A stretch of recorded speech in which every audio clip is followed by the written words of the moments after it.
Masuk. Iya, masuk.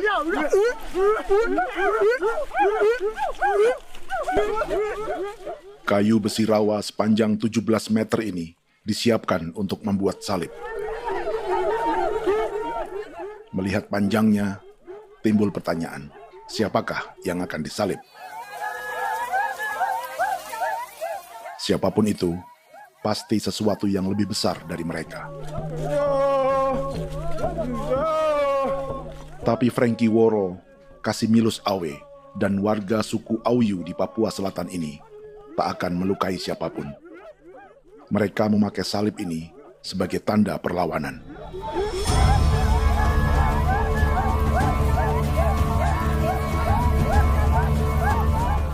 Yang mereka lawan memang lebih besar,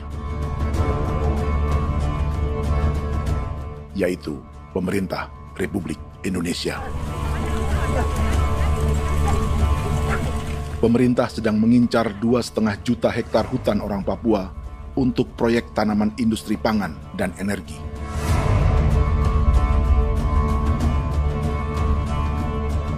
Ratusan kilometer dari salib orang-orang Auyu itu, orang Muyu sedang menyiapkan gerakannya sendiri. Tapi kali ini dalam bentuk sebuah pesta. Pesta yang disiapkan oleh marga Kimco Jinipjo selama 10 tahun.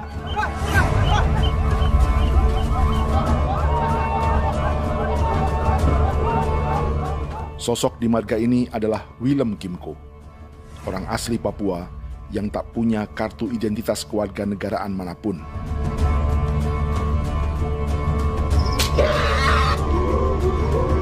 Pesta adat ini sudah cukup langka, tak hanya di Papua, bahkan di kawasan Pasifik dan peradaban Melanesia. Awalnya bayarnya ada kalau bukan. Internet ada kode kode bipnuka, dan jitana ya kati kode beranipo. Kami mengambil kode ini. Ada gagasan dan gerakan sosial di balik pesta orang-orang Muyu ini. Sama dengan gerakan salib merah yang dimulai orang-orang Auyu. Salib ini akan menjadi yang terbesar dari 1.800 salib merah yang telah ditancapkan berbagai suku di Papua Selatan dalam 10 tahun terakhir. Ribuan salib merah yang dipadukan dengan palang adat adalah tanda larangan yang menyatukan unsur-unsur adat dan agama. Kami percaya bahwa kalau memang kami sudah tidak mampu untuk menyelesaikan persoalan ini, dalam hal ini perusahaan tidak bisa masuk, berarti kami minta bantuan kepada nenek moyang dan Tuhan. Atribut perang orang Auyu ini diukir atau dilukis, digambar di batang salib ini dengan tujuan bahwa kami larang dengan sangat keras. Jadi apabila siapapun, baik dari antara kita sendiri yang melanggar batas ataupun pihak lain yang mau mengganggu keselamatan hak tanah adat kami, maka kami siap untuk melakukan ancaman perang. Salib-salib ini tidak ditancapkan di halaman-halaman gereja, melainkan di tanah dan hutan adat, di dusun-dusun sagu, dan di tempat-tempat yang disakralkan. Sebab 1.800 palang adat dan salib ini memang bukan semata tentang agama, tapi untuk mencegah negara dan perusahaan memasuki tanah dan hutan adat mereka. Papua, buka udara.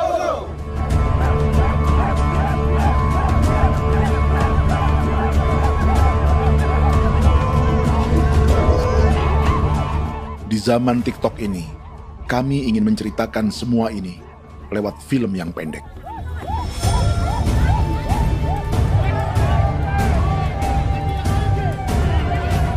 Tapi kami jelas gagal.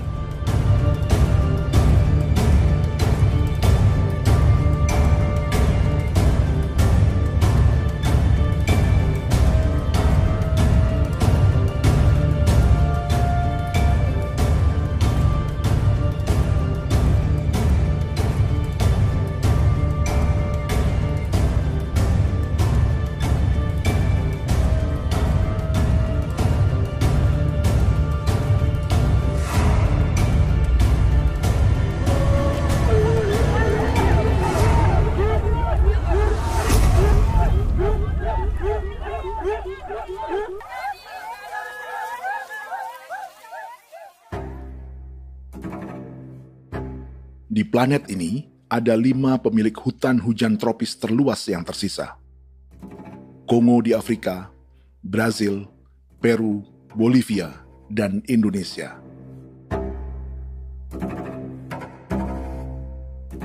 Di Indonesia, satu-satunya pulau yang hutannya masih terjaga adalah Papua, pulau terbesar kedua di dunia setelah Greenland. Lewat sejarah kolonialisme yang panjang, pulau ini kini dikuasai 2 negara. Bagian barat oleh Indonesia yang juga dikenal sebagai West Papua, dan bagian timur menjadi Papua Nugini. Dan tepat di perbatasan ini, di bagian Indonesia, sedang terjadi proyek pemusnahan hutan terbesar di dunia.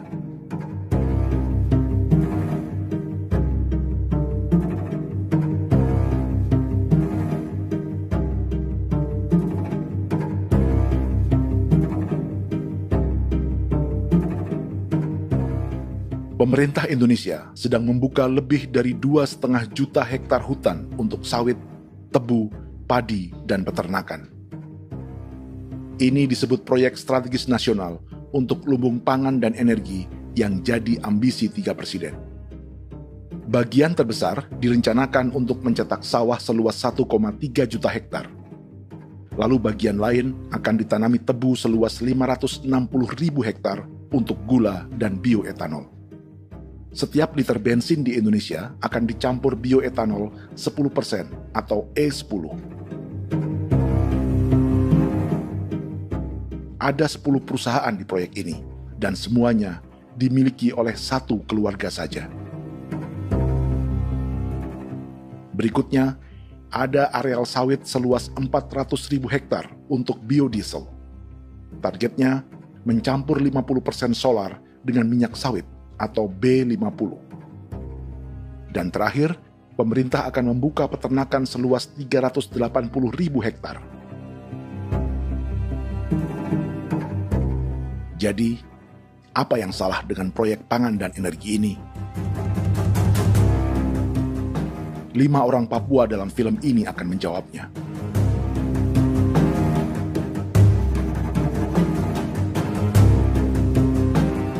Yang pertama adalah Yasinta Moiwen dari suku Marin.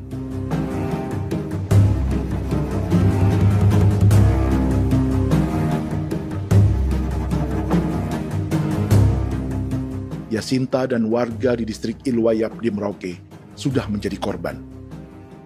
Hutan dan rawa sebagai sumber pangan dan ekonominya telah dihancurkan. Jalan sepanjang 135 km sedang dibuat, dan di kiri kanannya akan dicetak 1 juta hektar sawah. Mereka sulit menolak atau melawan. Salib sudah digeser, masih datang lagi dengan senjata nih mereka nih.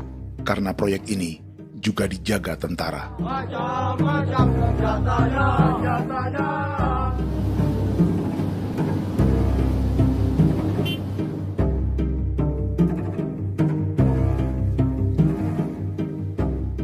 Yang kedua adalah Natalis Buer di distrik Tanah Miring, Merauke. Petani milenial ini merasa ditelantarkan. Sebab setelah hutannya diubah menjadi sawah, sebagian sawah-sawah ini tak tergarap. Orang asli Papua seperti Natalis tak punya modal untuk benih, pupuk, perawatan, hingga ongkos panen.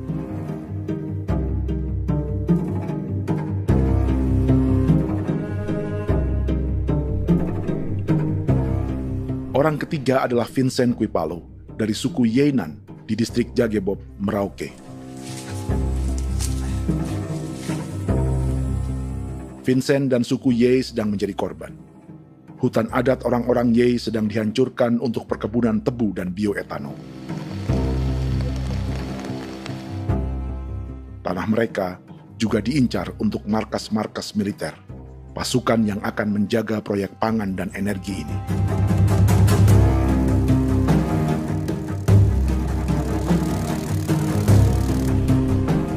Yang keempat adalah Frankie Woro dari suku Auyu di distrik Fofi, Kabupaten Bovendigul. Hutan dan tanah mereka terancam perluasan perkebunan sawit untuk campuran biodiesel atau B50. Orang-orang dari suku Auyu ini adalah calon korban. Merekalah salah satu pelopor gerakan Palang Adat dan Salib Merah. Meski kadang berseberangan dengan gereja yang mereka anggap lebih mendukung pemerintah dan perusahaan. Mereka bahkan sedang merencanakan gerakan yang lebih besar, dengan salib yang lebih besar. Tanah milik Somu Sobisiba itu bahwa tanah ini diciptakan oleh Tuhan dan memberikan warisan kepada kami. Kami ini hanya hak jaga.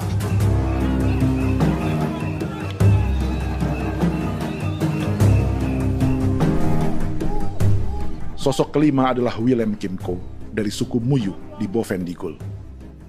Tokoh adat dari Muyu ini hidup di garis belakang proyek negara, sehingga belum menjadi korban. Tapi mereka sedang bersiap menghadapi segala kemungkinan. Tinggal di belantara dan perbatasan membuat sebagian mereka tak punya status kewarganegaraan. Tapi mereka telah hidup jauh sebelum ada Indonesia atau Papua Nugini.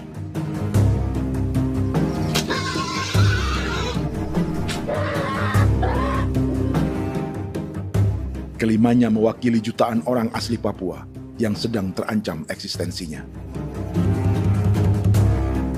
Jika kita merasa kepunahan peradaban Neanderthal di Eropa, Aztec dan Inca di Amerika, atau aborigin di Australia adalah sejarah masa lalu, film ini menceritakan bagaimana pemusnahan sebuah bangsa dan kepunahan sebuah peradaban sedang terjadi di masa hidup kita.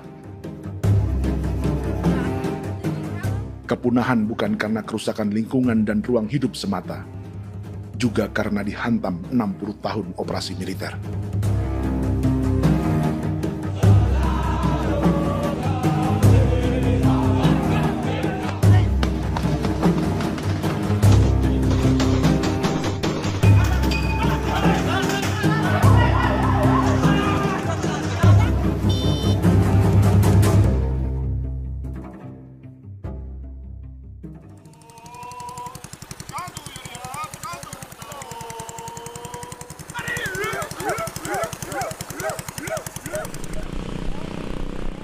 Frankie Woro dan orang-orang Auyu sedang berburu. Tapi lokasi perburuan mereka mulai dikuasai perusahaan perkebunan sawit.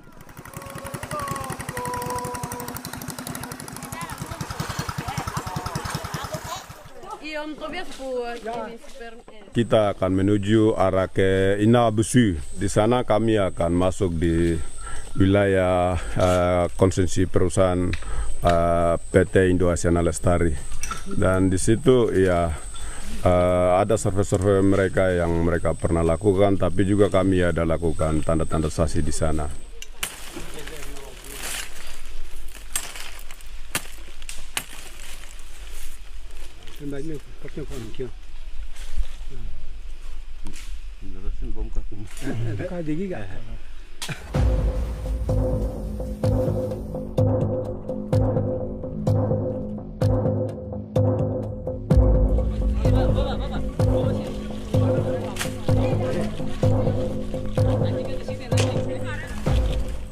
Dapat dengan yang induknya, tapi karena induknya dia lari dong terlambat kerja, akhirnya yang bisa kita dapat dia punya anak ini saja.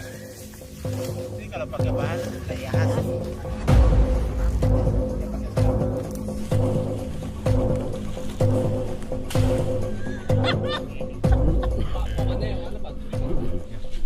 pohon ini pohon bitanggur, dia punya kayu ini kita biasa gunakan untuk kerja perahu, dan juga kulit depu getanya itu kita pakai untuk kerja ini, panah-panah ini lem, jadikan lem ini, panah-panah. Hutan ini adalah supermarket bagi suku Auyu. Juga lumbung pangan atau bank untuk menyimpan deposito kekayaan alam. Hutan juga tempat yang penuh dengan sejarah suku, situs budaya, dan tempat-tempat sakral. Inilah yang sedang mereka pertahankan dari incaran pemerintah dan perusahaan. Untuk semua alasan ini, mereka menancapkan ribuan salib merah.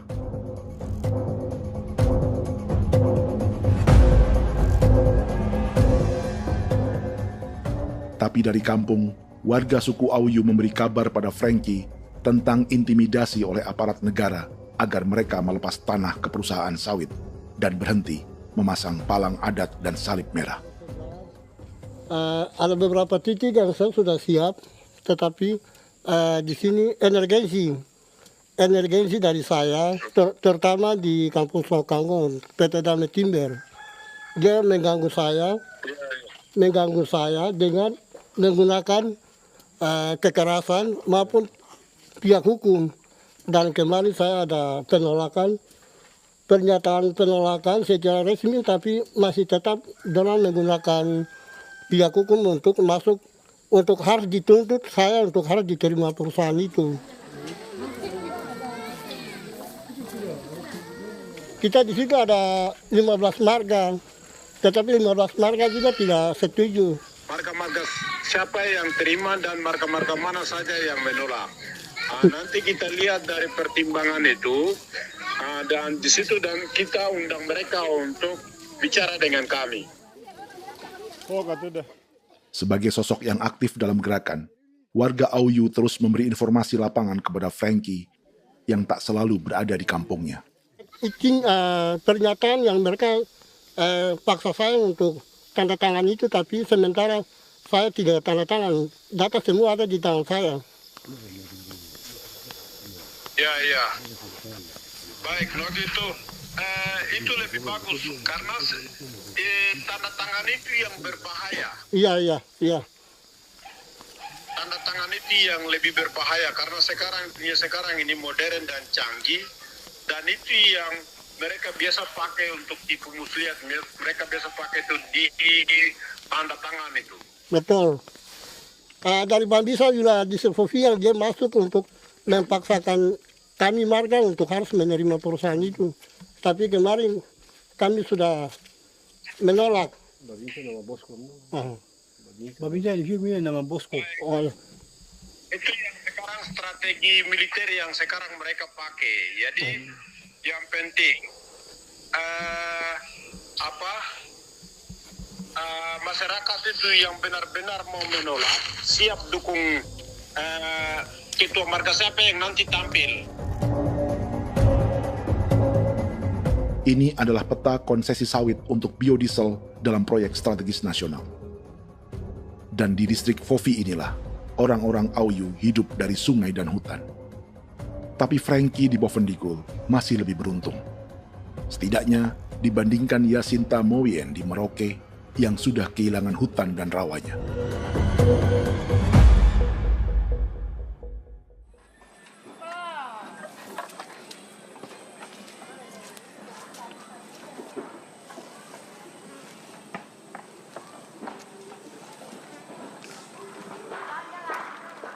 Yasinta dari suku Marin adalah petani sayur di Kampung Wanam, distrik Ilwayap, Merauke. Memanfaatkan lahan yang ada, ia berkebun dan menjual hasilnya ke pasar kampung.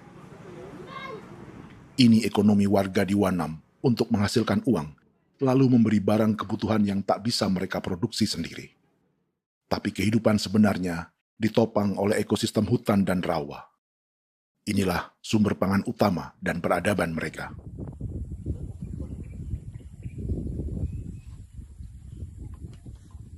Namun ketenangan ini diusik ketika tiba-tiba pada Mei 2024, di Pelabuhan Wanam datang ratusan alat berat untuk proyek pangan dan energi pemerintah.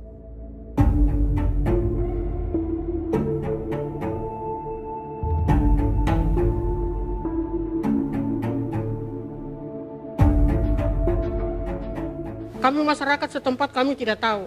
Kami kaget pagi-pagi kapal sudah ada di pelabuhan kami.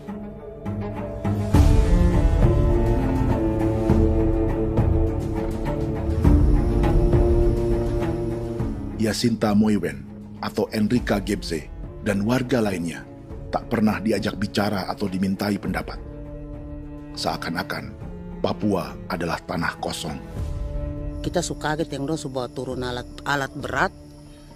berat dong bawa turun, kita kaget masyarakat. Dorang subongkar itu kayu-kayu.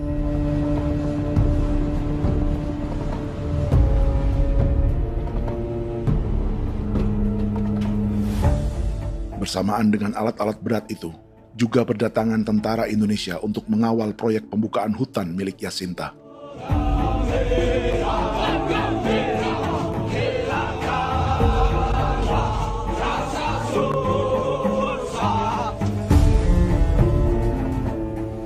Ribu alat berat didatangkan dari Cina ke Papua oleh perusahaan bernama John Lin Group sebagai kontraktor pemerintah. Ini disebut sebagai pesanan eskavator terbesar di dunia dengan nilai 4 triliun rupiah.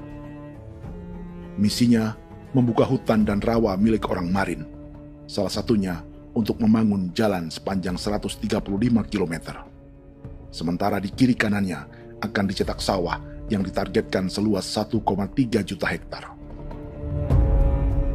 Jalan berupa garis lurus ini bukan rute tradisional ekonomi masyarakat.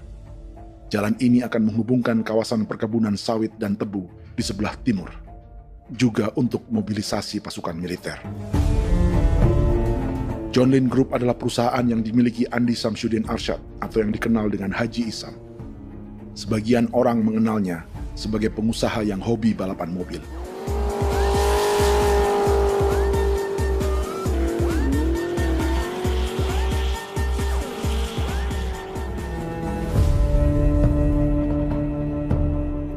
Tapi di Kalimantan, ia berbisnis batu bara, perkebunan sawit, pengolahan karet, penerbangan, perkapalan, dan biodiesel. John Lin Group kini juga menjadi pemilik perkebunan tebu dan pabrik gula terbesar di Indonesia. Sayapnya melebar dari Kalimantan hingga ke Bombana, Sulawesi Tenggara. Perkebunan tebu, pabrik gula, dan industri bioetanol inilah yang juga sedang dikembangkan di Papua. Foto ini adalah momen ketika Isam bersama kerabatnya, Menteri Pertanian Amran Sulaiman dan Menteri Pertahanan Syafri Samsudin meluncurkan program biodiesel atau B50 di Kalimantan Selatan. B50 artinya setiap 1 liter solar, 50%-nya akan dicampur minyak sawit. Perusahaannya, PT John Lin Agroraya, menjadi salah satu pemainnya.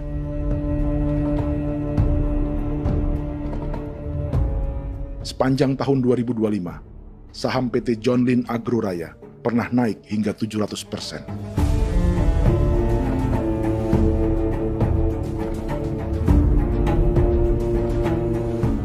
Perusahaan sawitnya yang lain, PT Pradiksi Gunatama, sahamnya bahkan pernah naik 4.000% hanya dalam 1 tahun.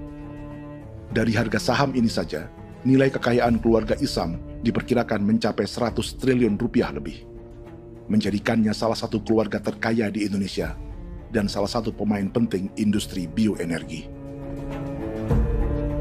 Dan di Papua Selatan inilah sebagian sawit-sawit untuk mendukung program B50 akan ditanam.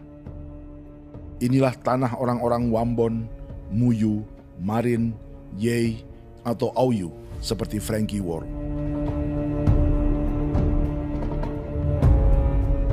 Haji Isam pernah menjadi tim kampanye nasional Presiden Joko Widodo dalam pemilu 2019 saat melawan Prabowo. Bintang Mahaputra Utama diberikan kepada Saudara Andi Syamsuddin Arsyad. Beliau berjasa luar biasa dalam mendorong pertumbuhan ekonomi daerah maupun nasional. Setelah menjadi presiden, Prabowo memberi gelar kehormatan Bintang Mahaputra Utama pada Isam.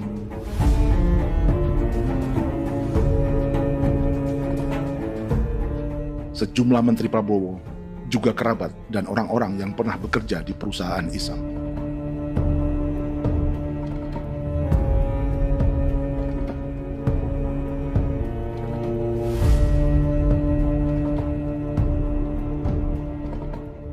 Lawan sebesar inilah yang sedang dihadapi Jacinta di kampung Wanam, Merauke. Atau petani perempuan lain seperti Enrika Gebse. Jadi alam kita ini sudah rusak. Jadi kita itu biasa jalan dari sini tuh harus pasang jerat di situ, harus cari makan di situ lagi. Itu tempat-tempat itu pasang-pasang jerat, tempat babi, rusa, sekarang sudah tidak ada lagi.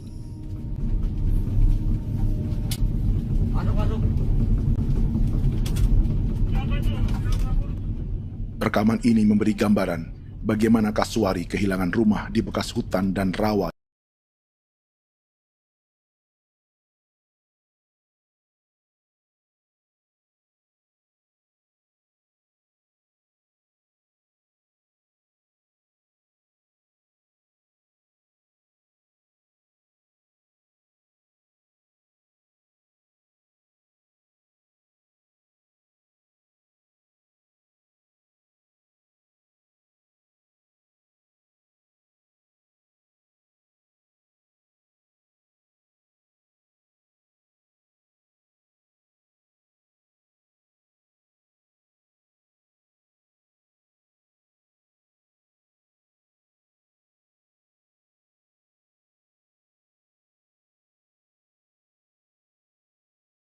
Cadangan pangan nasional. Macam-macam senjatanya, Proyek ini menambah panjang alasan mempertahankan kehadiran tentara di Papua dalam 60 tahun terakhir. Saat ini, jumlah tentara Indonesia di Papua mencapai 56.000 personel. Atau ada 1 tentara untuk setiap 100 orang Papua. Bandingkan dengan rata-rata nasional, di mana hanya ada 1 tentara untuk 696 penduduk Indonesia. Itu belum termasuk polisi. Artinya, 1 orang Papua dijaga lebih banyak senjata dari rata-rata penduduk Indonesia. Tanah dan hutan diambil secara sepihak untuk kepentingan pembangunan batalion dan bandar antariksa. Ini bentuk perampasan masyarakat. Penolakan kehadiran markas-markas militer terjadi di sejumlah tempat di Papua. Tak hanya karena trauma dan ketakutan, juga karena mengambil tanah-tanah adat.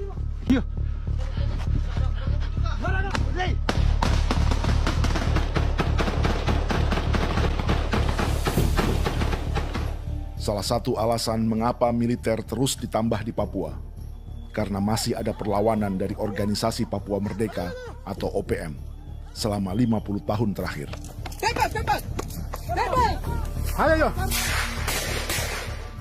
Tapi kekuatan militer OPM diperkirakan hanya 1.430 personel dan 360 pucuk senjata. Selebihnya, mereka menggunakan senjata tradisional.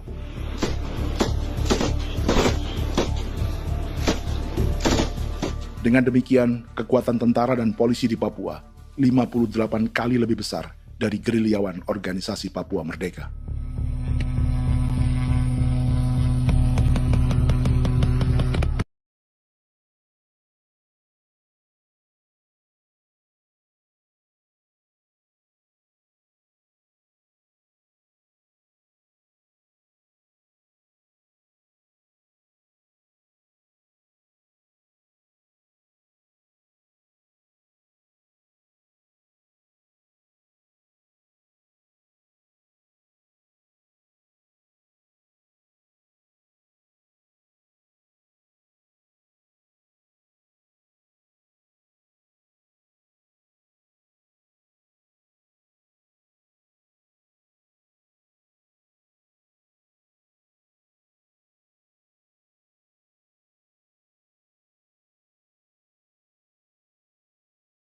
Mengambil hutan milik suku Ye dari marga Kuipalo. Tapi orang datang tanam ini saja di sini, tanam papan nama ini. Victor Kuipalo menunjukkan apa yang terjadi. Jadi kita juga kaget ini. Nah, kalau ini papan nama ini memang ini papan nama ditanam tapi bukan haknya mereka yang ini. Ini hak kami di sini, hak dusun kami, marga Kuipalo yang punya hak dusun ini. Setelah memasang patok, alat berat mulai bekerja untuk membangun markas militer di tanah orang Ye.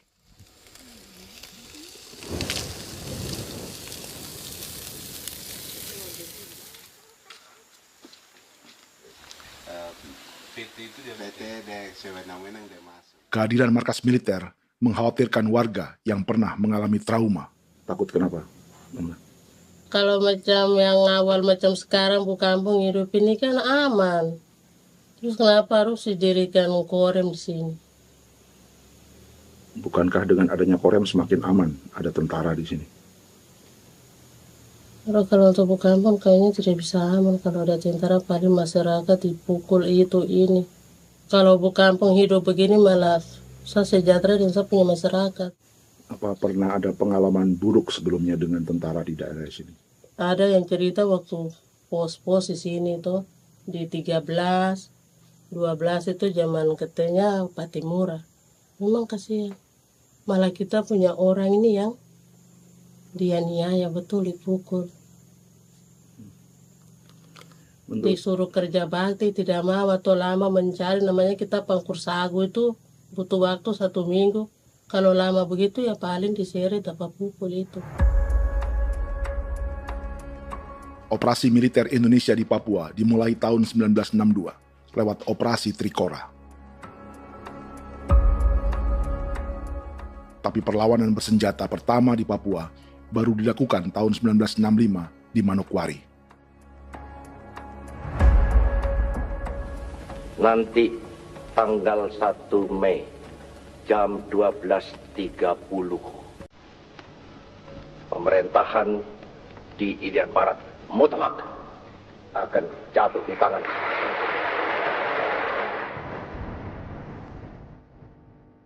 Sejak itu, selama 60 tahun, operasi militer untuk menaklukkan Papua terus dilakukan. Salah satu operasi militer paling berdarah adalah Operasi Wibawa untuk memenangkan Indonesia dalam jajak pendapat tahun 1969. 643 orang tewas di Paniai. Lalu disusul 4.146 korban tewas antara tahun 1977 hingga 1978.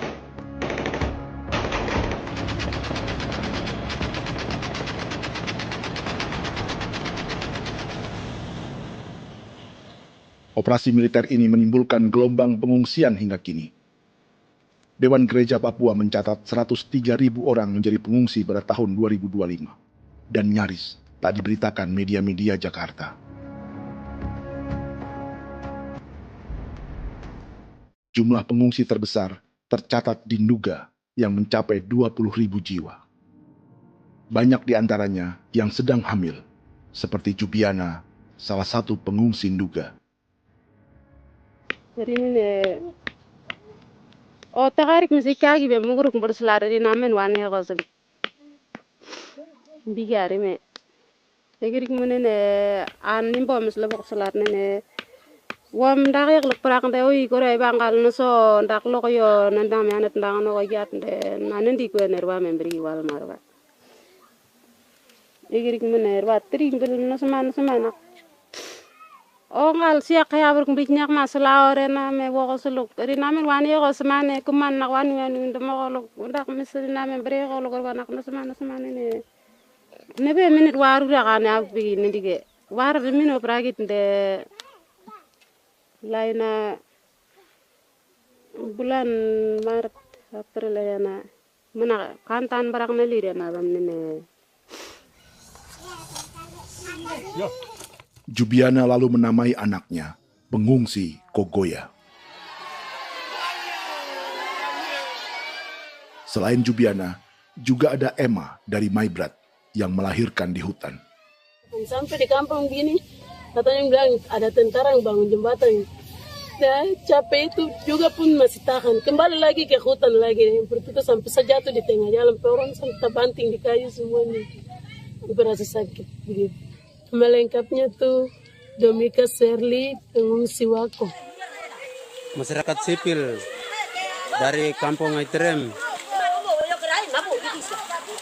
sementara mengungsi karena kampungnya sementara dikuasai oleh TNI Polri.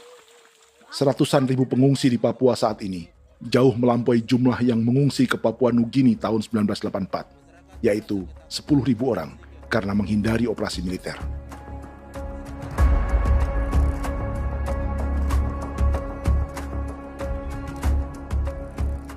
Bersamaan dengan operasi militer, eksploitasi sumber daya alam Papua juga dilakukan sejak masuknya tambang emas dan tembaga Freeport pada tahun 1967.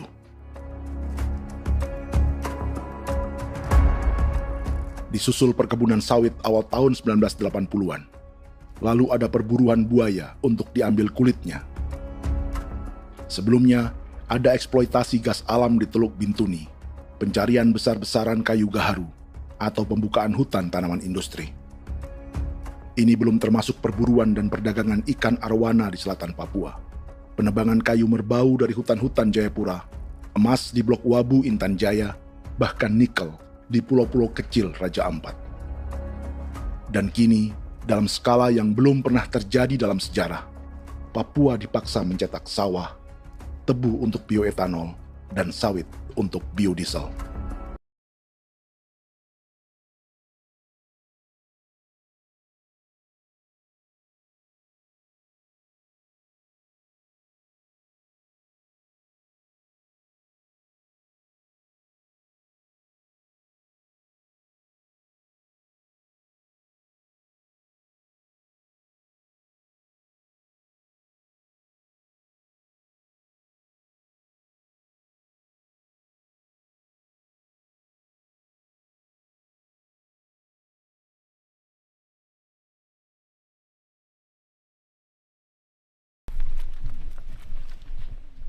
Inilah yang sedang menimpa keluarga Vincent dan Victor Kuipalo di Merauke. Hutan mereka diambil untuk markas militer dan industri perkebunan, PT Murni Nusantara Mandiri. 1 dari 10 perusahaan yang diberi konsesi untuk menanam tebu dan memproduksi gula serta bioetanol seluas 52.000 hektar.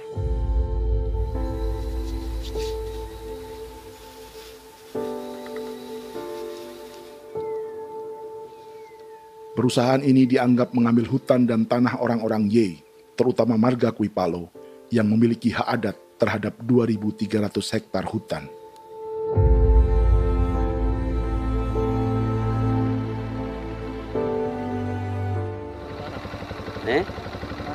Tentara? Tentara. Oh iya, tentara.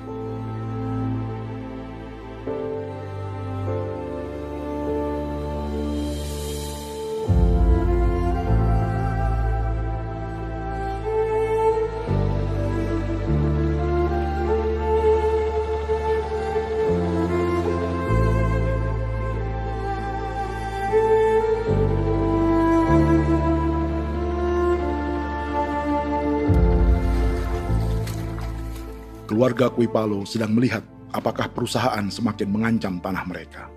Dan kekhawatiran itu terbukti. Iya, makanya tadi saya bilang ini dari sini saja dekat, ini sudah masuk di dalam ujung lapang ini. Ini hutan, yang ini hutan yang dorong ada bongkar sekarang ini. Ini sudah punya alat sudah dekat ini. Dekat sekali ini. Ini sini. Nacau, kelapa itu yang jalan lama, jalan setapak ini. Dari udara, terlihat alat-alat berat semakin mendekati tanah orang-orang Ye, marga Kuipalo.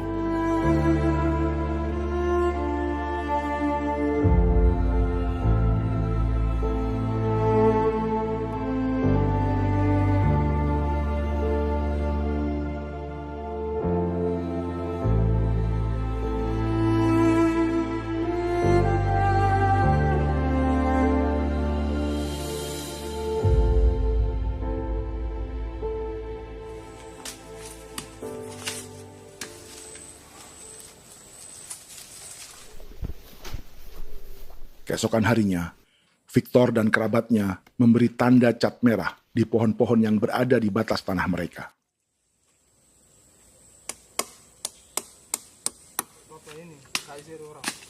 Tapi tanda peringatan adat ini tak diindahkan perusahaan.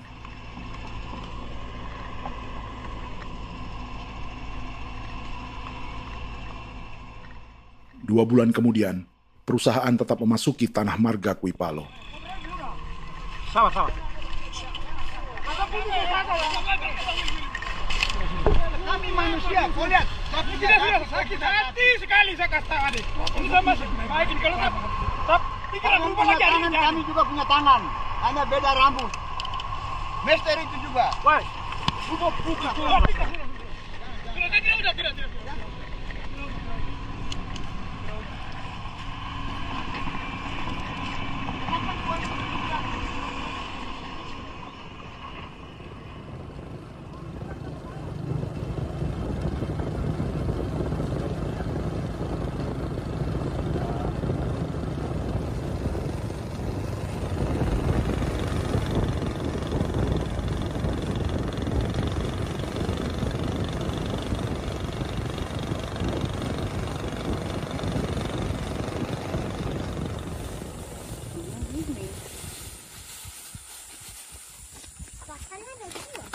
ke masuk sini.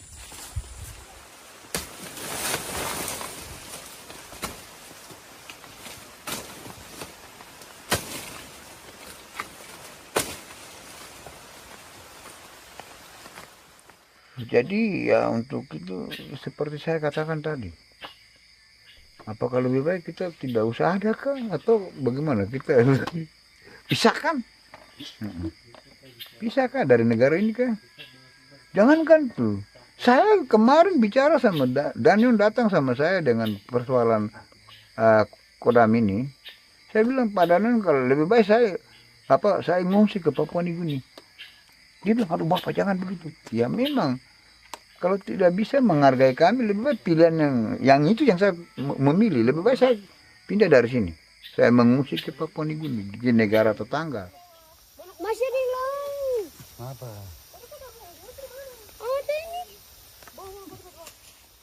Saya bilang sama Kapolsek Pak Agustus itu 17 Agustus saya tidak kasih naik bendera merah putih. Saya bendera ada, nanti saya taruh di meja. Bendera saya ada. Karena saya punya pikiran percuma kita ini merasa bahwa kita hidup di bawah naungan merah putih. Ternyata merah putih tidak lindungi kami. Tidak anggap kami sebagai kami rakyatnya. Dia lambang negara. Dan kami menghargai lambang negara itu. Ternyata lambang negara ini, kita bernaung di bawah lambang negara ini, kita tidak dilindungi. Hak kita tidak dihargai.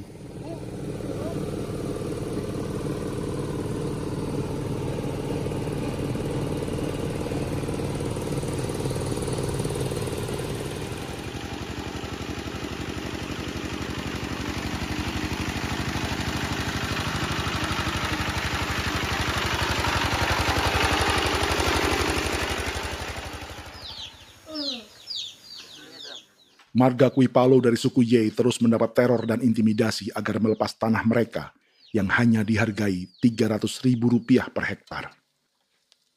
Tapi mereka tidak berjualan tanah. Makanya mama itu tidak suka untuk lepas tanah. Untuk apa? Baru di dalam hutan itu ada obat-obat tradisi. Itu sudah Kalau macam ada sayur juga, kita ambil sayur yang dia tumbuh sendiri. Jadi kita ini mau kemana, kalau itu sudah digusur, ya habis. Kita ini jadi penonton. Jangan sampai kita ini duduk minta di jalan. Jadi kita tidak mau seperti itu. Makanya tanah itu kita tidak melepas. Tapi mungkin orang lain tuh dia senang saja. Lebih baik saya pegang uang merah dulu. Saya bisa beli-beli itu ini. Nanti datang uang sudah habis, gembel, mau cari kemana lagi, hutan sudah habis, mau makan ikan di mana, kali sudah hancur. Seperti Yasinta di Wanam, suara dan gerakan kaum perempuan Papua sangat nyaring dan tak bisa diabaikan. Saya sebagai perempuan tolak untuk perusahaan masuk di sini. Karena kalau saya terima anak-anak saya mau dikemanakan, mau tinggal di mana. Apapun yang terjadi saya tetap tolak. Demi tanah ini saya akan berjuang, demi saya punya anak-anak. Yang katanya mengutamakan anak Papua, nyatanya yang kerja kebanyakan ya orang-orang Jawa. Saya sendiri orang Jawa, tapi bukan mau bicara yang tidak-tidak. Memang kenyataannya seperti orang-orang Papua itu diterbelakangkan, kurang diutamakan, gitu.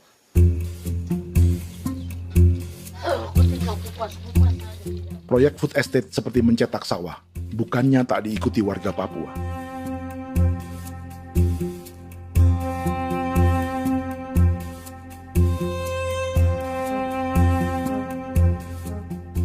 Salah satunya Natalis Buer di distrik Tanah Miring, Merauke.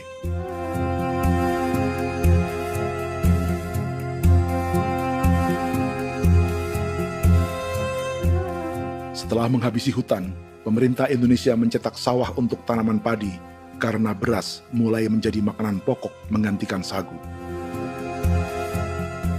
Sebagian besar penggarapnya adalah warga transmigran yang datang sejak era 1980-an. Bahkan petani transmigran sudah ada sejak Belanda membuka proyek padi kumbe di distrik Kurik. Lokasi yang sering jadi langganan pejabat Indonesia memamerkan sawah di Papua. Tapi Natalis juga ingin belajar menanam padi atau bersawah. Namun ia kesulitan karena dibutuhkan modal untuk benih, pupuk, hingga pemeliharaan dan panen. Lalu sawah-sawah ini pun mulai dikuasai pendatang.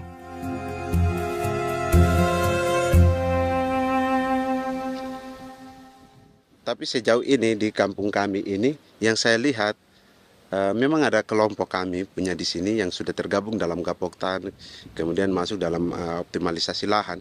Tapi baru saya anak asli yang punya lahan di sini. Mereka tidak punya. Pemerintah dalam hal ini adalah Kementerian Pertanian bersama-sama Kementerian Pertahanan yang dalam hal ini pada garis di bawahnya adalah TNI Angkatan Darat memberikan support yang maksimal kepada masyarakat khususnya di Merauke dalam rangka. Saya kemarin habis 9 juta. 9 juta ya? Iya, 9 juta karena dia sudah tidak dipakai toh. Ya. Perempuan Papua seperti Filomena juga mau bertani. Pemerintah memberi bantuan Rp900.000 per hektar lewat program optimalisasi lahan atau OPLAH.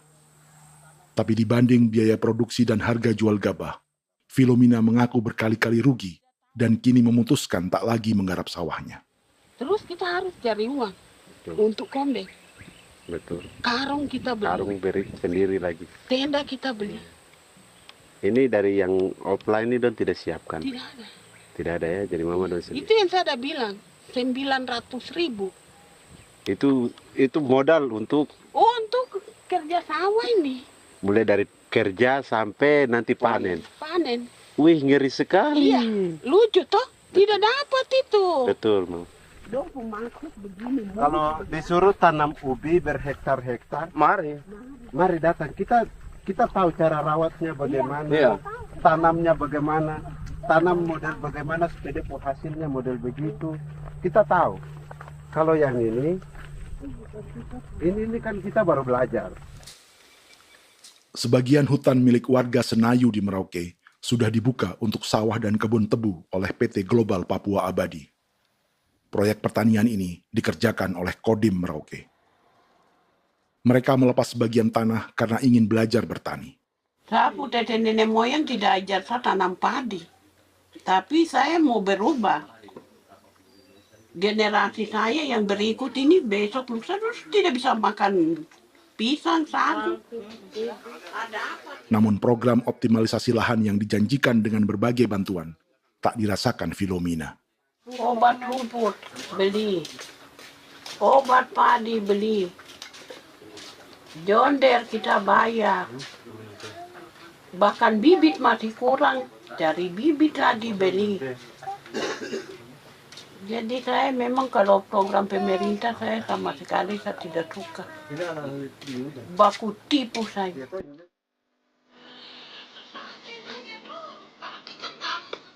Mereka merasa ditinggalkan sendiri, jatuh bangun belajar bertani padi. Sementara sumber pangan dan air yang semula mudah didapat, kini telah berganti sawah dan kebun tebu.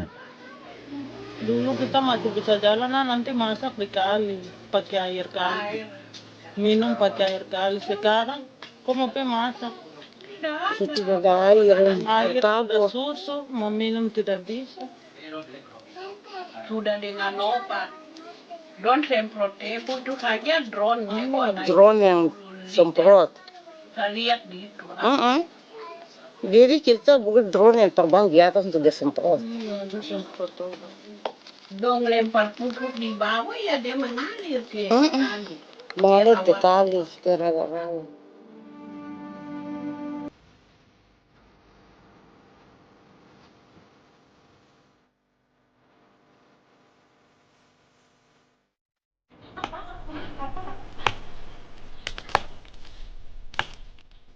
Seperti pertanian sawah bagi orang Bali atau Toraja, Bagi orang Auyu dan suku-suku lainnya di Papua Selatan, sagu juga bukan semata tentang pangan.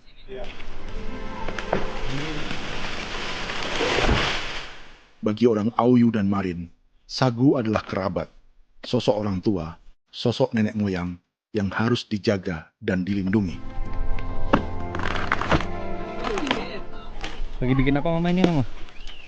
Mau pakai toko kita sagu.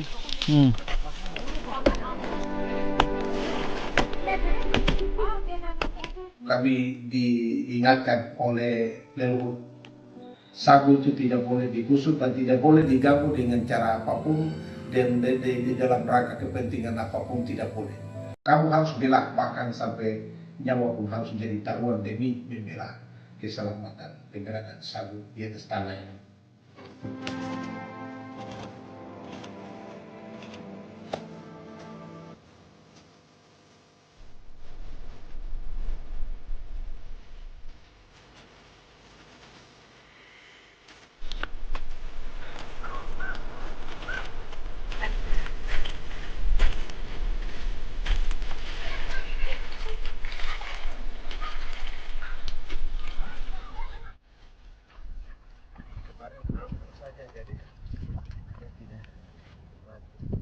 Menurut Natalis, pemerintah di Jakarta mendefinisikan lumbung pangan semata urusan beras dan mencetak sawah.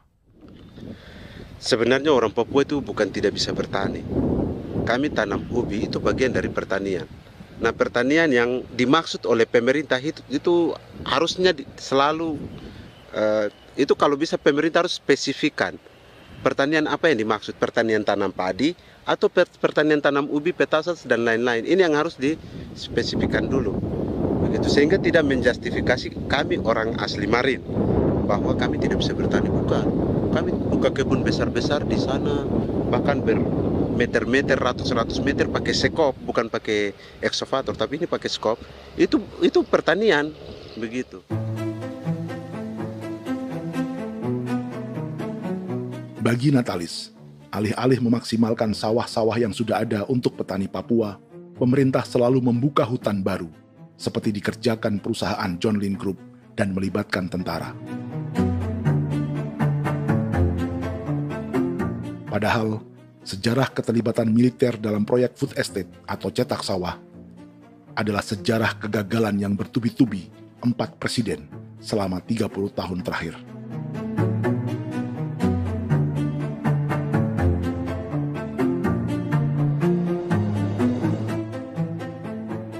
Papua bukan yang pertama menjadi proyek lumbung pangan yang melibatkan tentara. Kalimantan telah menjadi korban 30 tahun sebelumnya.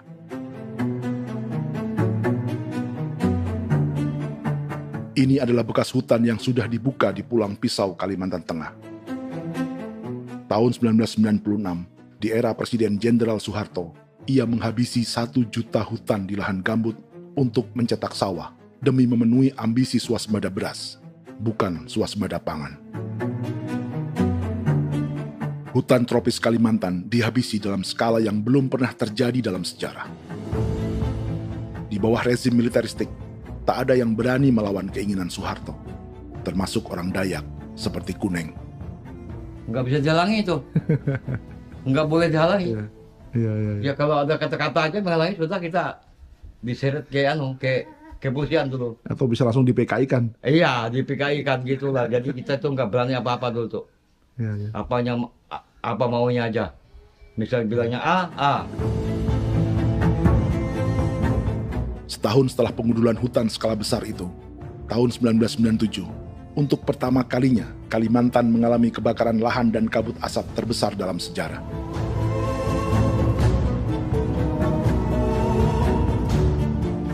Sebagai ilustrasi, ini kondisi kabut asap tahun 2015.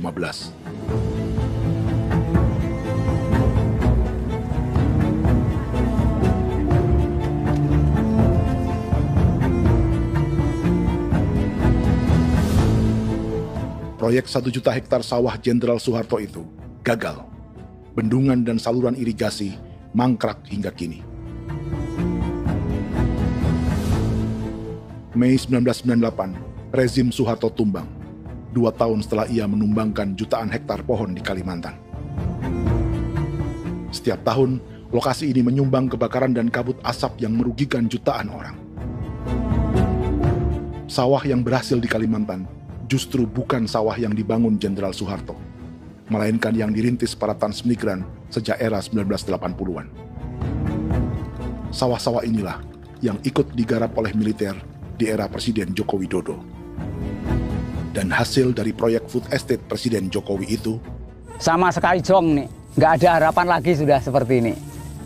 Tapi Jokowi terus memperluas area food estate hingga 16.000 hektar.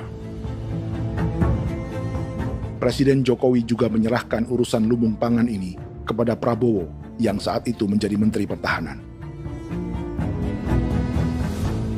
Salah satunya di Kabupaten Gunung Mas, Kalimantan Tengah, untuk membuka perkebunan singkong seluas 31.000 hektar. Food Estate Singkong Jenderal Prabowo ini dimulai dengan membuka 600 hektar hutan di Tawai Baru. Proyek singkong untuk bioetanol ini pun dijaga tentara.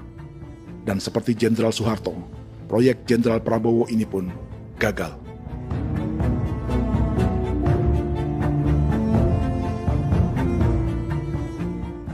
Dengan reputasi ini, Joko Widodo dan Prabowo justru sedang membuka 2,5 juta hektar di Papua.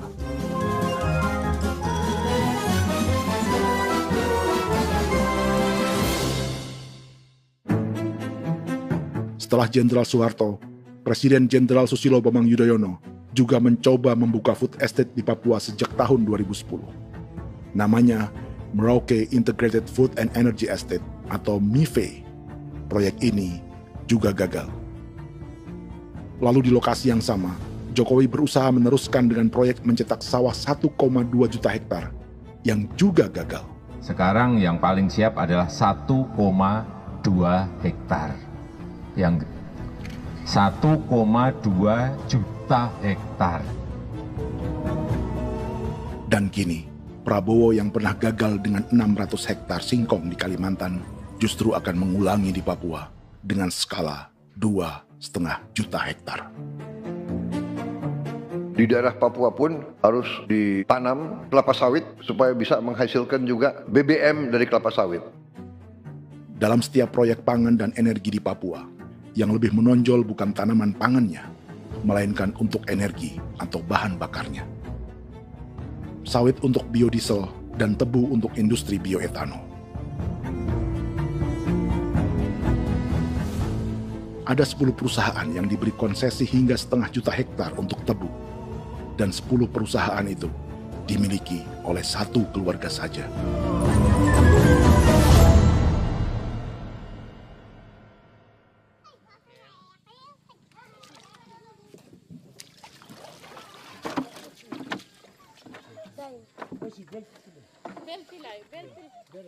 Para perempuan Auyu di Bovendigul akan berangkat memancing.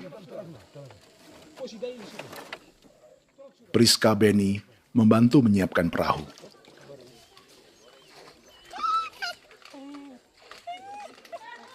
Mereka akan mengumpulkan bahan pangan di hutan untuk persiapan acara penancapan salib merah berikutnya.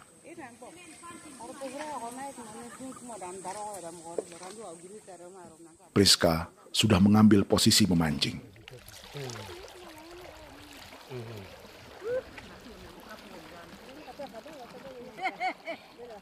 .800 salib merah telah dipasang di wilayah adat berbagai suku di Papua Selatan untuk menghalau perusahaan sawit dan tebu.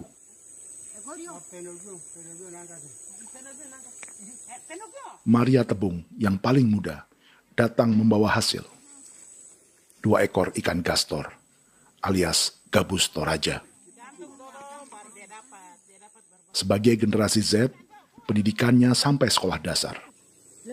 Di perusahaan perkebunan seperti sawit atau tebu, ijazah SD hanya bisa menjadi buruh kasar. Tapi ia tak tertarik. Karena kita hidup itu dari alam, kita pancing, juga di darat, bawa anjing, terus bikin pagar sagu, dapat babi, bawa baru kita makan. Jadi kita tidak mau perusahaan masuk. Kita tidak akan terima. Sementara Priska Beni masih mencari peruntungan. Tapi baginya, menjadi nelayan di Sungai Fofi masih lebih baik daripada bekerja 9 tahun di perkebunan sawit. Sudah pengalaman, jadi kita tidak mau lagi. Seberapa lama ketika kerja itu? Selama di sana. 9 tahun di sana. 9 tahun? Saya baru pulang dari perusahaan. Selama 9 tahun kerja di sawit, bisa punya rumah kah? Atau tidak. Motor kah? Tidak. Johnson kah? Tidak. Cuma makan saja. Pendapatan juga kan tidak lebih. Habis dimakan.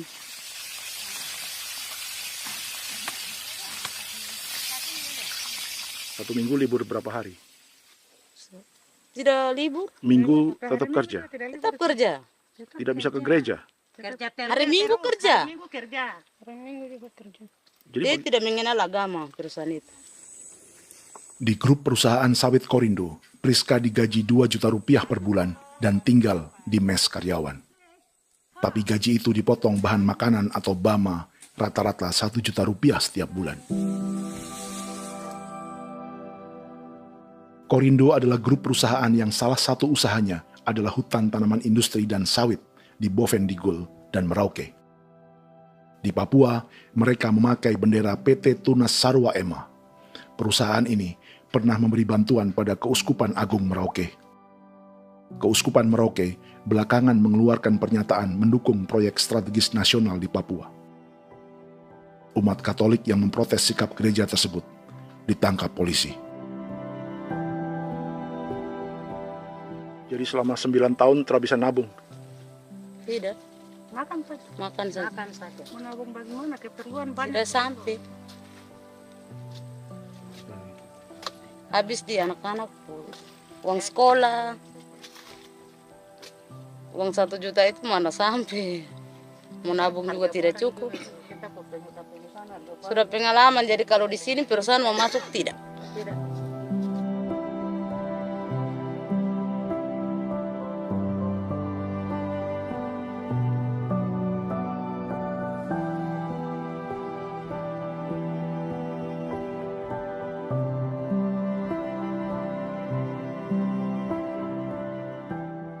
Dan menu makan siang seperti ini agaknya sulit bagi buruh sawit atau tebu yang digaji 2 juta rupiah per bulan. Generasi Z seperti Maria Tebung atau generasi milenial seperti Priska Beni punya matematika ekonominya sendiri. Sawit untuk biodiesel atau tebu untuk bioetanol tak akan ada bedanya bagi mereka.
Perkebunan tebu 1,5 juta hektar di Merauke adalah ide 3 presiden untuk menggenjot penggunaan bioenergi sebagai campuran bahan bakar fosil.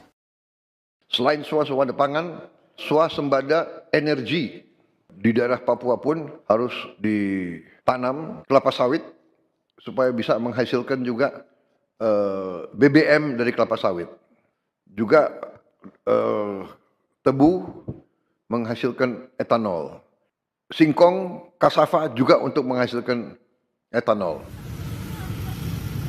Bioetanol adalah bahan bakar nabati atau tumbuhan yang dapat dicampur dengan bensin. Sama dengan program biodiesel yang mencampur solar dengan minyak sawit. Pertamina saat ini sudah menjual BBM bioetanol dengan campuran 5% yang dipasarkan dengan merek Pertamax Green 95. Tapi pemerintah ingin menaikkan kadarnya menjadi 10% atau E10. Maka ke depan kita akan mendorong untuk ada E10. Kemarin malam sudah kami rapat dengan Bapak Presiden. Bapak Presiden sudah menyetujui untuk direncanakan mandatori 10% etanol. Idenya untuk mengurangi ketergantungan pada bahan bakar fosil yang diimpor dan menimbulkan polusi.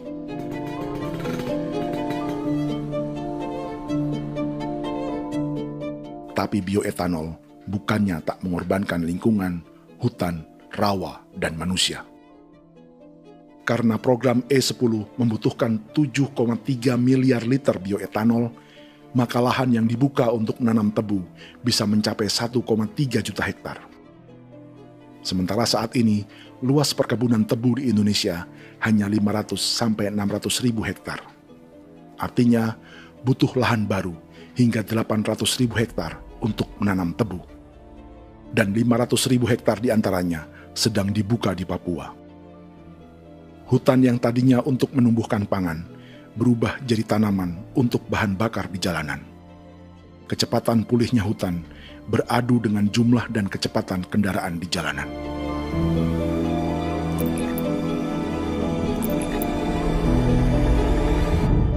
Dahaga terhadap energi tak pernah bisa dipuaskan.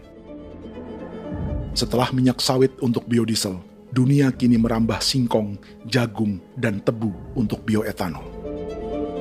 Benua Amerika, Eropa, sebagian Afrika, hingga separuh Asia kini mulai memakai bioetanol sebagai campuran bahan bakar.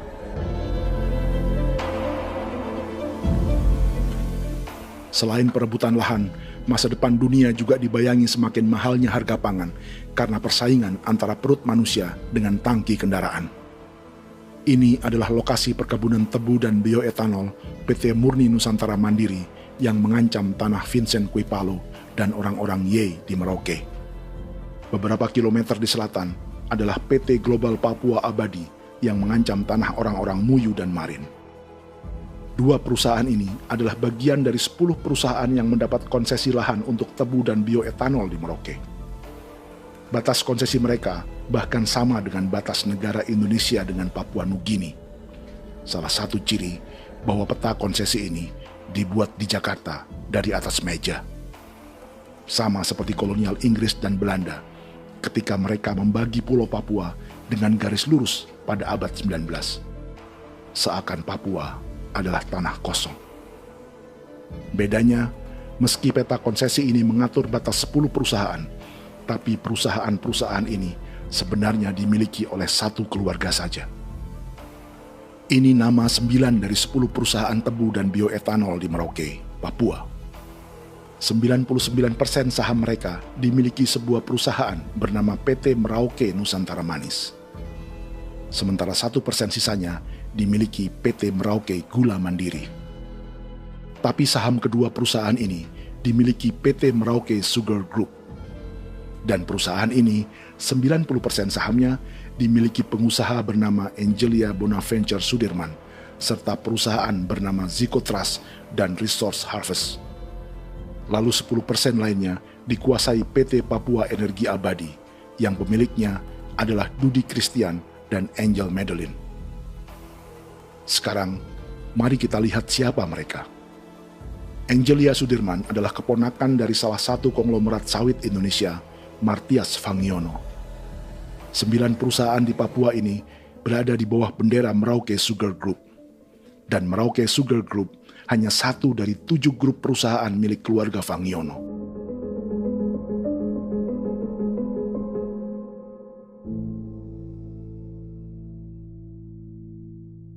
Ini Martias Fangiono. Seperti Haji Isam, Martias selama ini dikenal sebagai pengusaha sawit yang kini merambah bisnis tebu dan bioetanol. Ini momen saat penanaman perdana tebu di Merauke bersama Presiden Joko Widodo Juli 2024. Di sini juga ada anak Martias Fangiono, yaitu Wirastuti Fangiono. Wirastuti adalah salah satu yang menonjol dari keluarga Fangiono. Tahun 2025, Forbes mencatatnya sebagai konglomerat termuda dengan kekayaan 23 triliun rupiah yang mengendalikan 2 grup usaha, FAP Agri dan Surya Dumai Industri. Keduanya adalah perusahaan sawit dan biodiesel. Anak dan bapak ini adalah investor utama bagi Jokowi dan Prabowo untuk proyek tebu dan bioetanol di Papua. Sementara yang ini adalah Martua Sitorus, pemilik raksasa agribisnis dunia, Wilmar International, yang juga memegang konsesi sawit di Papua lewat berbagai perusahaan. Tapi Martua kini memakai bendera baru, yaitu KPN Corporation atau Karunia Prima Nastari. KPN inilah yang memiliki kelindan bisnis dengan keluarga Fangiono untuk proyek tebu Merauke. Apalagi grup Wilmar yang didirikannya juga pemain gula utama di Australia. Tahun 2010, Wilmar membeli 100% saham perusahaan gula terbesar Australia, Sucrogin. Akuisisi senilai 1,5 miliar dolar Amerika ini langsung menjadikan Wilmar pemain tebu terbesar kelima dunia. Sebagian bibit tebu yang ditanam di Merauke adalah varietas yang dikembangkan Lembaga Riset Gula Australia atau Sugar Research Australia. Sugar Research Australia lalu menjalin kontrak pengembangan bibit dengan PT Global Papua Abadi milik Fangiono. Tapi masalahnya, Sugar Research Australia adalah badan publik yang tugasnya memajukan petani tebu dan sebagian dananya berasal dari pajak warga Australia. Itu artinya, warga Australia membiayai pengembangan bibit tebu untuk investor dan pemerintah Indonesia. Dokumen ini menunjukkan bahwa lembaga yang dibiayai warga Australia itu pernah memiliki kontrak penyediaan bibit dengan PT Global Papua Abadi milik keluarga Fangiono.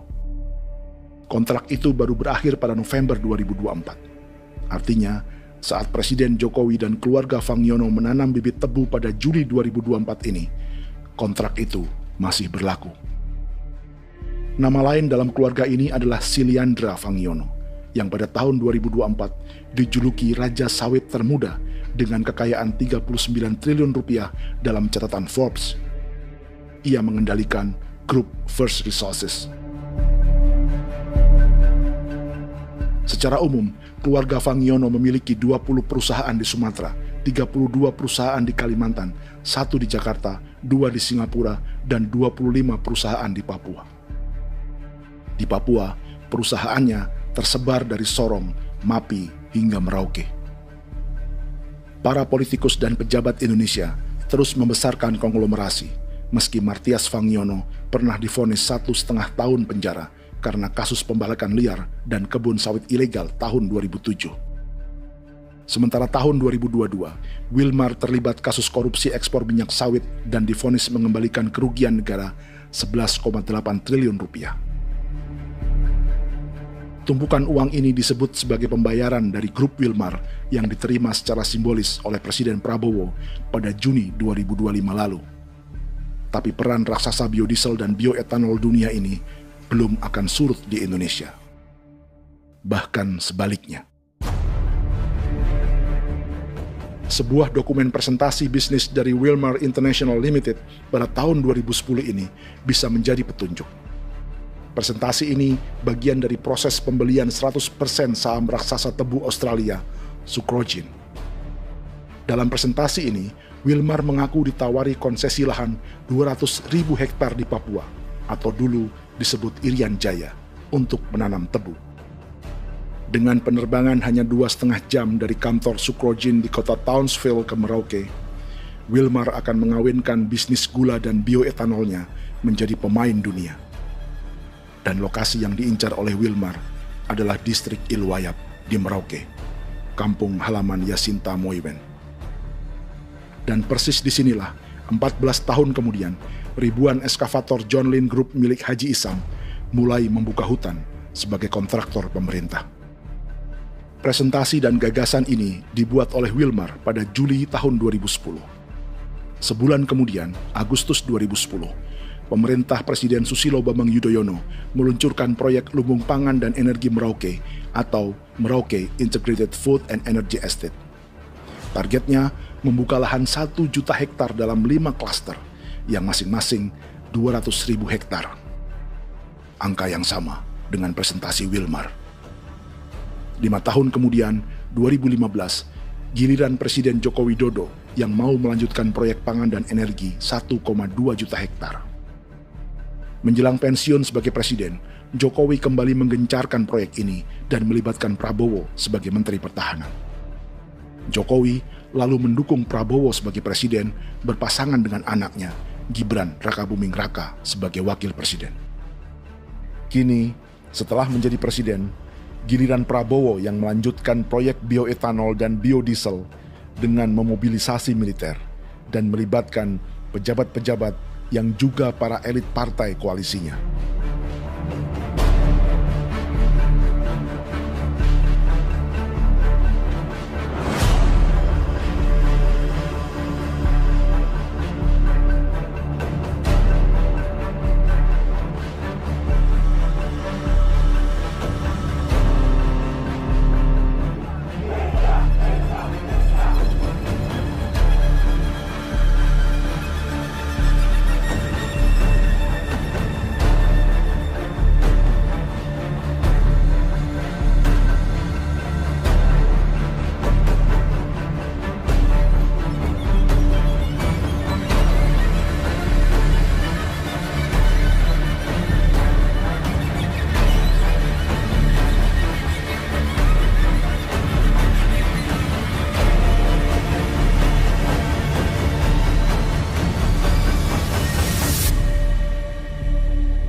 Tahun lalu, hutan-hutan di Pulau Jawa dalam waktu singkat berubah menjadi perkebunan tebu di bawah rezim kolonial Belanda.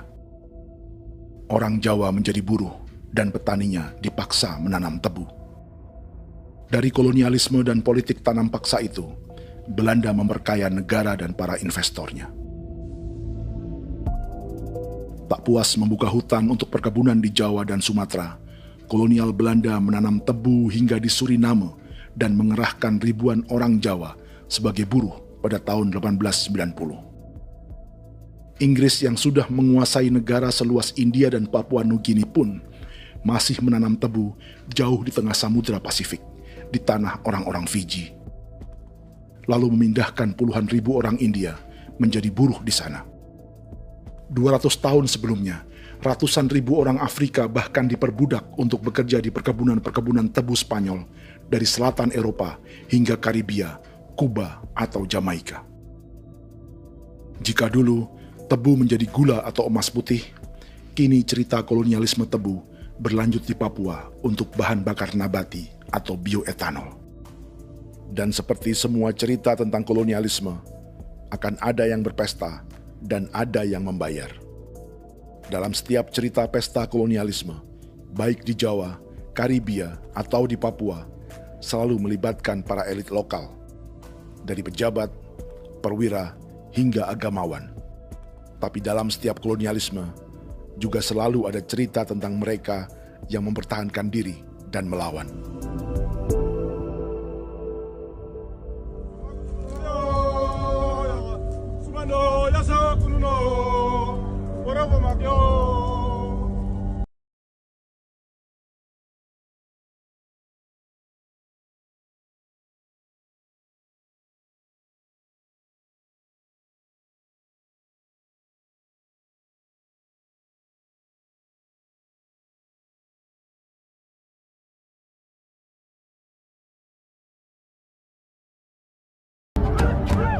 Dalam sejarah Gereja Katolik banyak pemimpin-pemimpin yang adalah tanda petik itu adalah Judas-Judas juga. Jadi itu sudah pasti karena itu adalah manusia.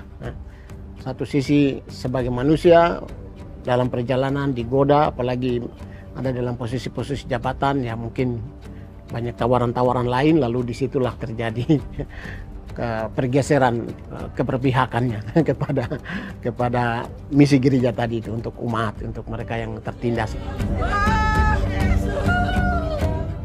Orang kirim ekskuvator, orang kirim tentara, orang kirim polisi. Pukul kami bukan pencuri, kami tidak pernah mencuri orang barang. Kami tidak pernah menangis ke orang lain. Kami tidak pernah menangis ke kita bapak mama, kami menangis kepadamu. Tuhan kami lemah. Tidak tahu. Dia kata ini hijau cikui. Orang datang ke bangsa kami, ke wilayah kami untuk kasih habis kami.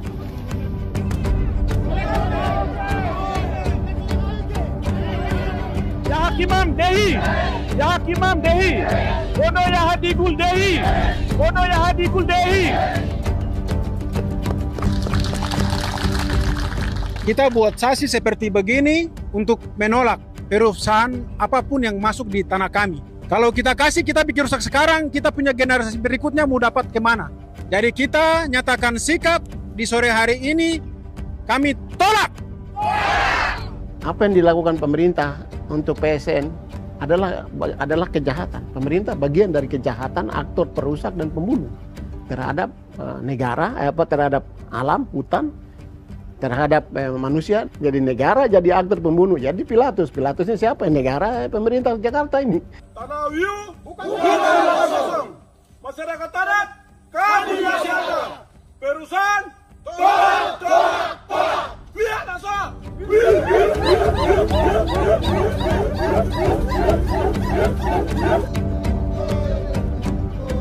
Jika tanah adat dan hutan adat hilang, kami mau hidup di mana?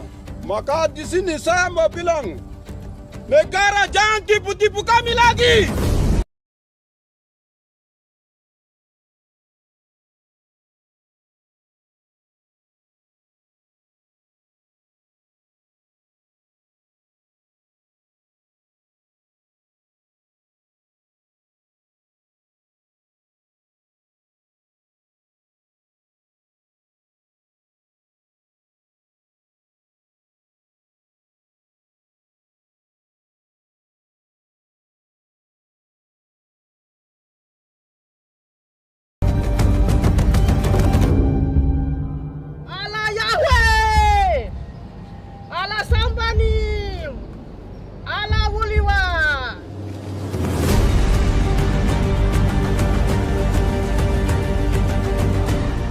Kalau kami dianggap orang Papua itu bagian daripada Republik ini, tolong hargai kami. Dengan adanya PSN, PT John Hindrook yang sudah menerobos tanah kami dan hutan kami, merusak alam kami. Itu yang kami datang ke Jakarta jauh-jauh dari Papua.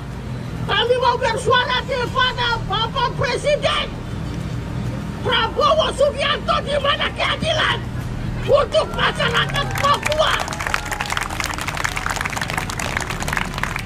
Tolong lihat masyarakat Papua yang sudah mati. Kami bersepakat menyatakan, 1. Gereja-gereja di Indonesia mendukung masyarakat adat yang menolak proyek strategis nasional di tanah Papua. 2. Gereja-gereja di Indonesia menolak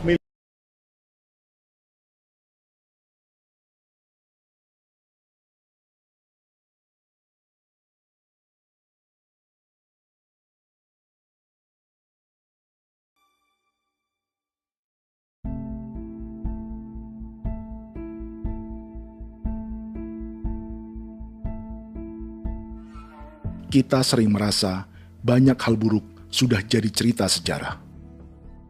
Dan kita sekarang hidup lebih baik, lebih beradab, atau mustahil melakukan kejahatan seperti di masa lalu. Kita tidak lagi menghukum mati orang dengan memenggal kepalanya. Kita menembaknya atau menyuntik racun agar tertidur dan mati. Tapi ada hal-hal yang tak berubah. Salah satu pembantaian yang kuat di ingatan kita adalah kejahatan Nazi atau genosida di Rwanda. Padahal pembantaian juga sedang terjadi di masa kita, seperti di Gaza, Palestina. Penghancuran sebuah peradaban seperti Indian di Amerika atau aborigin di Australia juga kita anggap masa lalu. Sekarang kita merasa lebih baik dan lebih toleran. Padahal proses penghancuran bahkan pemusnahan yang sama sedang terjadi terhadap bangsa Melanesia di Papua. Begitu juga dengan praktik kolonialisme. Kita merasa penjajahan seperti dilakukan Portugis, Inggris, atau Belanda sudah menjadi sejarah. Dan Indonesia tidak mungkin menjajah. Padahal itulah yang sedang terjadi dan dirasakan di Papua.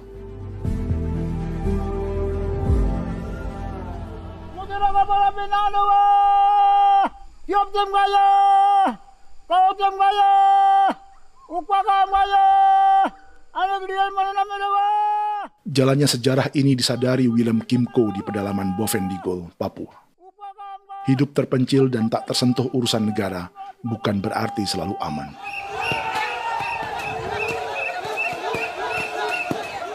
Untuk sampai di tempat ini, orang-orang Muyu menempuh 2 hari berjalan kaki mengarungi hutan, lembah, dan sungai. Termasuk mereka yang datang dari perbatasan Papua Nugini. Mereka berkumpul untuk memenuhi undangan pesta adat yang disebut Awon Atatbon atau Pesta Babi.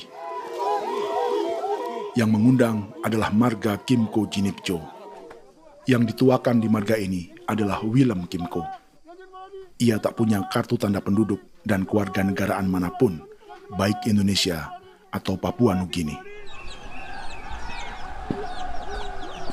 Tahun 1984, 10.000 orang Papua, terutama suku Muyu, mengungsi ke Papua Nugini untuk menghindari operasi militer Indonesia, termasuk Willem Kimco.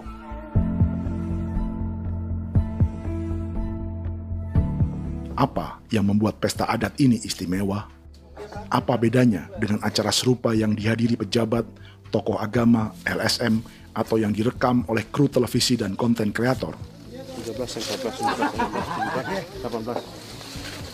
Pertama, untuk membuat pesta babi, orang Muyu perlu persiapan selama 10 tahun. Sebab, babi-babi yang akan jadi bagian dari pesta ini tak boleh dibeli, alias harus dipelihara sendiri. Babi-babi ini bukan bantuan pejabat pemerintah, gereja, atau LSM.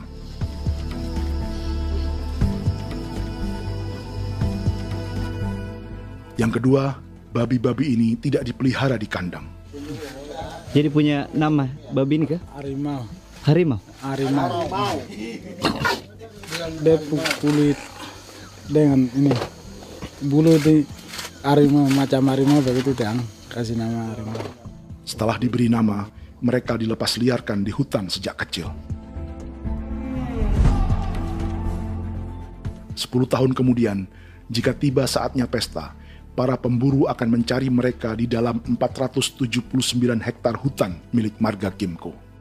Suku atau marga lain tak akan mencurinya di hutan, karena mereka sudah punya babi dan wilayah masing-masing. Itu artinya, mereka harus tetap menjaga dan mempertahankan hutannya, agar babi-babi bisa hidup. Demikian juga dengan lahan pangan mereka, yang menumbuhkan sagu, keladi, atau aneka sayuran.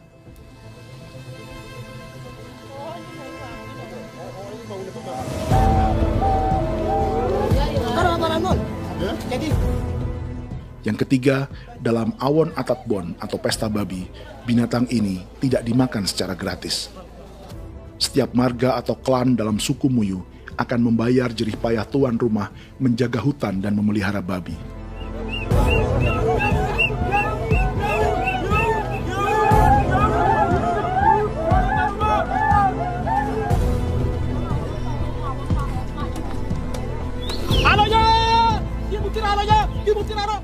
Ini seperti arisan untuk menjaga budaya dan lingkungan. Bagian dari budaya dan ekonomi timbal balik yang ditandai dengan siklus memberi dan menerima.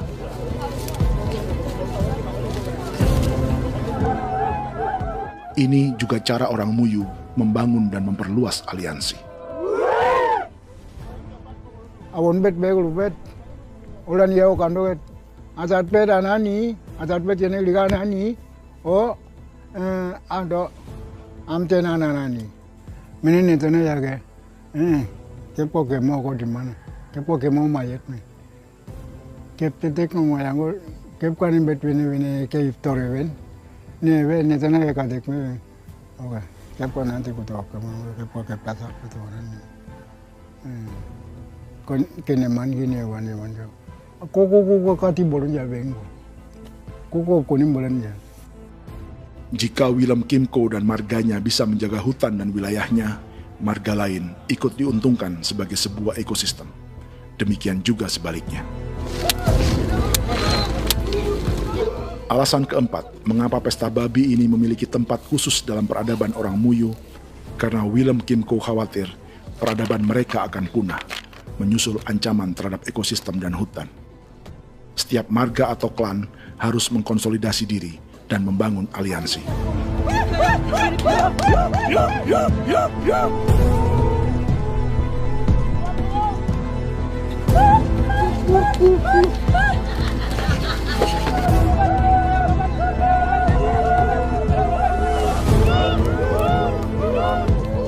Kekhawatiran Willem dan orang-orang Muyu tak berlebihan. Ruang hidup mereka bersinggungan dengan proyek bioetanol dan biodiesel pemerintah Indonesia. Mereka juga tahu apa yang telah dan sedang menimpa suku lain seperti Auyu di Bovendigul atau Yainan dan Marin Anim di Merauke.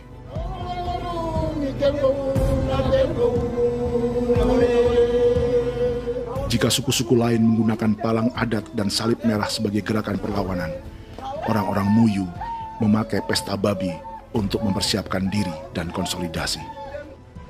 Sebab, berbeda dengan saat mengungsi tahun 1984, kali ini yang datang ke tanah orang-orang Muyu tak hanya tentara, juga alat-alat berat bersama para pebisnis pangan dan energi. Awas,